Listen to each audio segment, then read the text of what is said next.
4 kali keguguran, tangis haru seorang wanita saat berhasil melahirkan anak pertamanya, keluarganya sangat bahagia. Tengah beredar kisah haru seorang wanita yang akhirnya berhasil melahirkan setelah 4 kali keguguran viral di media sosial.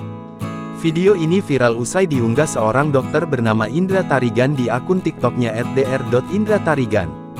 Dalam video tersebut, tertulis 5 kali hamil, baru ini yang selamat. Bayi yang baru lahir tersebut awalnya berada di atas ranjang pun terlihat di bawah sang dokter. Dokter tersebut pun terlihat membawa sang bayi itu ke ibunya. Momen yang ditunggu wanita ini akhirnya terwujud. Ia akhirnya memiliki buah hati di kehamilan kelimanya. Wanita ini pun menangis haru melihat sang buah hati. Ibu ini melahirkan buah hati laki-laki. Ia pun mencium anak pertamanya itu. Kemudian, sang dokter juga membawa bayi itu ke hadapan keluarganya. Momen kelahiran sang buah hati ini juga disambut haru oleh ayahnya. Tampak sang ayah mencium anaknya.